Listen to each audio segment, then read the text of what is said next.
Affairs. That is Abdi Wahab Abdi Samad. Thank you very much for coming into studio. Thank you for having me. I might just start by throwing the question we're asking our viewers. Do you really believe there is a genuine international goodwill for the stability of Somalia with this particular conference? The conference mainly will focus on four key main areas. The first is the security sector, security architect of Somalia. Both the central government and regional units come together and build the Somali security sector. And what the future of the Somali security arms look like. And that's a key issue when they came to the security sector. In addition to that, Somalia need what we call a single friendly state, which can train the Somali security apparatus, which have a central command. That's one issue. The second issue is economic development. The new government must create what they call an employment for the youth. Yes. Create what they call an environment whereby the youth they will get a work, collecting the revenue, particularly the Mogadishu area and other area. The other issue is how are they going to develop the three main sectors? That's the surface sector, agriculture sector, and the industry sector, so that they can integrate to each other. So that Somalia, they can easily, back on track. That's one issue. The other issue is what they call humanitarian responses. Somalia today, like in the whole region, there is a severe drought, whereby the 250,000 of Somali community are facing starvation. So what will be the response of international community? What will be the response of international NGO? What will be the response to the Somali government as well?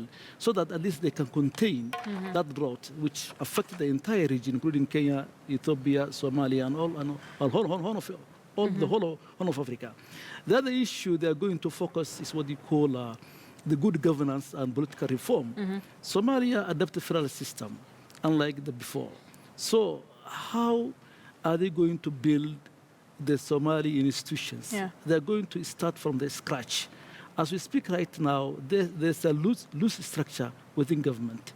How the new, system of Somali governance, which is a federal system, although when they're going to establish what they call the Somali federal state, I was just busting against it because for several reasons.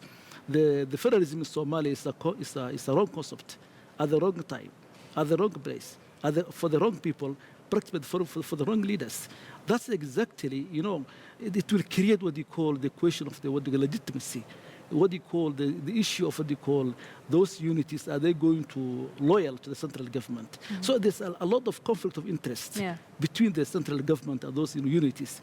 So how are they going to integrate? How the mindset of Somali community will adapt such kind of system? But how will this particular conference help achieve all these things we're talking about? This is the first time the conference was held outside Somalia. The first one they held in London in 2012, followed by the one of Paris. This is the third one now. There's someone that's saying, talking the conference out of Somalia is just like an academic talk shop. Just an academic talk shop where people they come together, they share what they call the tea, and everybody is going to present a very nice presentations and disappear. But the reality on the ground is people are just what people are waiting for. Are they Somalia going back on track? Are they going to contain the security problems facing the country and region as a whole? How are they going to tackle the issue of Al-Shabaab militia within Somalia? The Somali community, they are so eager to have a peaceful and prosperous Somali nation, whereby we can build what they call the peace and stability from the grassroots, rather than putting imposing the peace on from the conferences in London and imposing into the community. That's what Somali people are against it. So talking about their community, what are their general views about this particular conference? This is the third time. Are they feeling the effects of this conference? They are not so optimistic. They are saying at least if the international community can respond to the humanitarian crisis, which are facing almost a 250,000 Somali community in starvation, that's a good step for them. How are they going to contain their droughts? And how are they going to build the institutions? And that's such kind of things people are hoping for. But let me tell you, the Somali community are not hopeful about this conference. They're tired about the conferences for the last 25 years. Why? They're conducting in Nairobi, they're conducting in in Addis Ababa, in Djibouti, in London, in Riyadh, and everywhere. And in fact, if you look at the results, what's the result? As a result, they're not achieving much. 25 years of conflict, interclan conflict, 25 years of state collapse, 25 years of what they call starvation in the Somali community, 25 years of the refugee problems in neighboring states, 25 years of what they call collapsed institutions, and conducting a conference out of the country, it's what they call academic talk show. Yeah. So if they don't feel the effects, let's just take a look at the other two conferences that they had. What came out of it? In fact, even, those, international community, specifically the developed world, they promise a heaven for Somalia. By then, 4 years down the line, what Somalia just, achieved, so little compared with the hope of the people. Yeah. That's exactly people are saying what difference the London conference right now, from the previous conferences. Yeah. So that's what people are saying. Why don't you conduct inside Somalia rather than outside of Somalia, whereby people they can see Actually the miles away. Yes, the pledge of international community, and this is exactly what Somali people they have in mind. But nevertheless, let's hope for the best. This is a goodwill came from the international community. It's a goodwill came from the neighboring states. It's a goodwill came from the they call international NGO. So I wish them all the best. But the mindset of Somalis reads otherwise. As an analyst and an expert in this, what is the one thing that the international community needs to be doing to help Somalia stabilize after 25 years of instability? Security, security, security.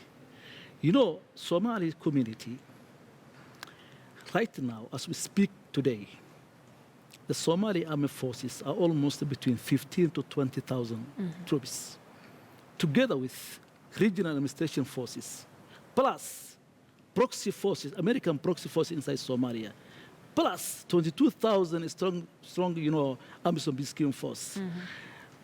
If you add together, it's almost close to 150,000 troops inside Somalia. Facing a faceless militia, between 3,000 to 5,000 militia, they failed to contain for 2 years. I think it is just far from reality. No one cannot fight that kind of things. So that's why Somali people are so disappointed. 150,000 troops, strong army, which has all the military hardware against the village boys, between 3,000 to 5,000, and they failed to defeat. Who's going to take that choice? Is it that this war is more complicated than that's what I'm saying? we see? People are facing, government and government troops together with Amisom peacekeeping force are facing a faceless militia. Why can't you empower the intelligence gathering? This is a kind of intelligence war. It's not, a normal war whereby you're going to confront your enemies, but it needs what you call intelligence gathering. We need to build the Somali security agencies. So Somali agencies, they can easily understand the local geography. They can easily understand the local language. Yeah. They can easily understand what they call even the families, which some boys, they joined Al-Shabaab. So they can easily contain what they call the problems of Al-Shabaab. But who's going to care? At the international community, there is no goodwill, by the way. There is no goodwill to defeat Al-Shabaab. But if there is a goodwill from the international community, from Somali people, from regional states, they can easily eliminate that menace once and for all. If the international community, you say there's no goodwill, coming back home, just take a look at the East African community, because Somalia is one of the newest in this bloc. That's right. Are the neighbors or the brothers and sisters from the region doing better than the international community? Let me kiss her. When the Amisom came to Somalia, the Somali community are so euphoric. They're saying African brothers and sisters. Now they came in to solve the problems. 10 years down the line, where's Somalia today? 10 years, Amisom peacekeeping force, they're inside Somalia for 10 years right now. 10 years is a lot of time. You can easily train the Somali security forces. Really? You can build the capacity of Somali army forces. You can build the institutions and get, job done, and job well done, and get back. Unfortunately, compared to ECOWAS in North Africa, when West Africa, when Nigeria came to Liberia and Sierra Leone, they came here for only 2 years and fixed the national problems in a span of 2 years and get back. Where is now Liberia today? Liberia today has a functioning institutions. They have a functioning, what you call the government. What about the Sierra Leone? Sierra Leone today, even some of the army force of Sierra Leone, they're inside Somalia 2 years ago. That's exactly what they expect in Somali community from African brothers and sisters. But unfortunately, the history tells us otherwise. So the approach has been wrong, totally Absolutely, wrong. it's a complete what they call failed project. Let me honest with you. So, you have to gain the hearts and minds of the people. You have to show them your African brother. You are not the invaders. You are not the Kubayas. You are not, invading the Somalia, but they came here to help the Somali communities. You came here to assist the Somali communities. You came here to improve the education of Somali communities. You came here to build the Somali economies. This is the kind of notion the Somali people are expecting from African brothers and sisters. So if the international community indeed is genuine, if we are going to give them a chance, what do you expect or what do you think should come out of that conference once it's over? First and foremost, we're expecting the conference to come out, a complete package of what they call how the Somali security sector should be reformed. Secondly, how are they going to assist and build the Somali security, Somali institutions? How are they going to educate the Somali community what they call the federal system look like in Somali context? What we're expecting to them, let them some of the expertise who can help the government, who can help how the public and private sector can work together for the betterment of the country. What kind of lesson we can borrow the other countries, other nations, so that the private sector and public sector can work together for the betterment of Somali community.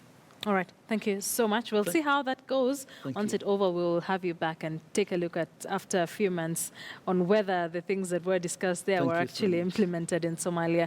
Asante sana for coming in. Abdi Wahab Abdisamad is an analyst on political affairs in Somalia.